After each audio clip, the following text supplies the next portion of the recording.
একটা মেয়ে রাতের অন্ধকারে তার ঘরে একা বসেছিল। বাইরে বৃষ্টি হচ্ছিল, তার ভিতরে একটা তুফান বইছিল।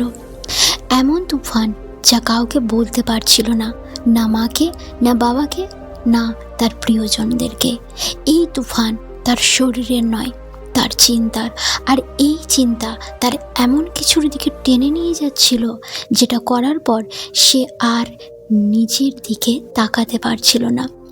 আপনি ভাবছেন মেয়েদের এমন কি প্রয়োজন আছে এই সব করার? কিন্তু সত্য হলো, যে জিনিস ছেলেদের সাথে হয় ওই একই জিনিস মেয়েদের সাথে হয়। কারণ তারাও মানুষ, ছেলেরা যা করে মেয়েরাও তাই করে। কিন্তু এটা নিয়ে বলার কিছু নেই, কারণ পৃথিবী কেবল ছেলেদের ভুল নিয়ে প্রশ্ন তোলে। মেয়েদের ভুল এটা চাপা দেওয়া হয়। মেয়েদের শরীর এই রকম হয়, যেমন ছেলেদের ভিতর ক্ষুধা থাকে, একাকিত্ব ভাবনা এবং শরীরের ভিতরে ওঠা অস্থিরতা, এই সব কিন্তু তাদেরও ফিল হয়, মেয়েদেরও ফিল হয়। যখন কোনো মেয়ে প্রথমবার কাউকে স্পর্শ করে তো সে ভয় পায়, তাদের মনে হয় সে হয়তো অপরাধ করছে। কিন্তু ধীরে ধীরে সেই এই অনুভূতির দিকে টেনে নিতে শুরু করে। কিছু মেয়েরা এটা স্বাভাবিক মনে করে, কেউ কেউ এটা নোংরা মনে করে, কেউ এটা সিক্রেট ভেবে গোপন করে। কিন্তু প্রশ্ন হলো, সে কি করে, তারা কি করে?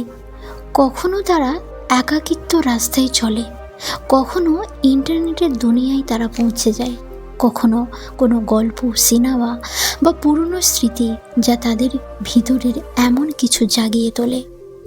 তারা ভাবে, চলো একবার করি, আর ওই একবার প্রতি রাতে অভ্যাসে পরিণত হয়ে যায়। তারা সবার সাথে হেসে দেখা করে, কথা বলে, পড়াশুনো করে, কিন্তু একা যখন বিছানায় যায় মনে একটা প্রশ্ন আসে, আমি কি ঠিক করছি? আর এই প্রশ্নের উত্তর কিছুই নেই, কারণ এই বিষয়ে না কেউ তাদের সাথে কথা বলে, না কেউ তাদের কথা শোনে।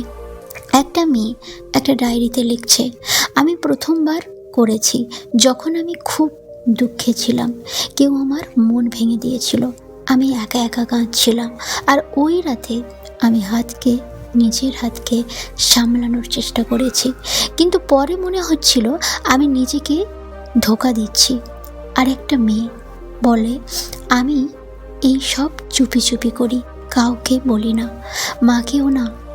আমাকে দেখতে খুব ভদ্র, কিন্তু ভিতর থেকে নিজেকে নোংরা লাগে।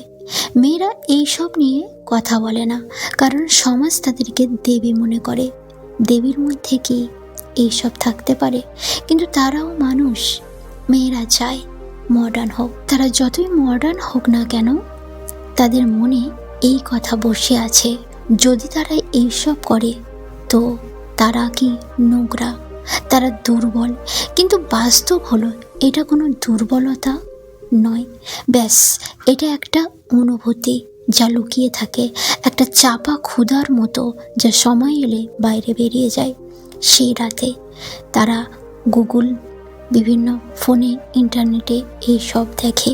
মেয়েদের হস্তমৈথুন কি অপরাধ?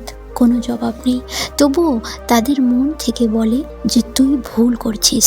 আর এই লড়াই সবচেয়ে বড় লড়াই, বাইরে নয়, নিজের ভিতরে। কিছু মেয়েরা চেষ্টা করে এটা রক্ষা করার, তারা ব্রহ্মচর্যর মধ্যে থাকতে চায়, তারা শারীরিকভাবে নয় মানসিকভাবে তারা সেখান থেকে বের হতে চায়, যেখানে প্রতি রাতে তারা আবার পড়ে যায়। কিন্তু এটা কিভাবে করে? তাদের মনের সঙ্গে লড়াই করে, কিন্তু তাদের ভিতরের আকাঙ্ক্ষা এতটাই তীব্র যে শরীর কাঁপতে থাকে, এমন মনে হয় কেউ ভিতর থেকে চিৎকার করছে। ব্যাস একবার সে চায় না, তারা নিজেদের থেকে দূর করতে চায় এইসব থেকে। আর মেয়েরা চাইলে দুনিয়া বদলে দেয়, কিন্তু যদি সে নিজের কাছে হেরে যায় তখন তার কিছুই অবশিষ্ট থাকে না। তার হাসিও মিথ্যা হয়ে যায়, তার পুজোও অসম্পূর্ণ লাগে, রিলেশনশিপও অসম্পূর্ণ লাগে। একটা মেয়ে বলে, আমি নিজেকে ব্রহ্মচারিয়া থাকতে চাই, ব্রহ্মচর্য জীবন যাপন করতে চাই, কারণ আমি নিজেকে সম্পূর্ণ ফিল করতে চাই যে আমি একটা ভালো মেয়ে। আমি সম্পূর্ণরূপে নিজেকে সম্মান করতে চাই। আমি নিজেকে ওই অন্ধকার থেকে বাইরে আনতে চাই যেখানে আমি রোজ ডুবে যাই, আর সেই রাতে সেই পথে টেনে আনতে চাই।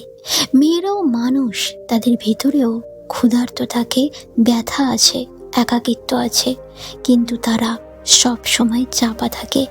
এই সব কথা কাউকে বলতে পারে না।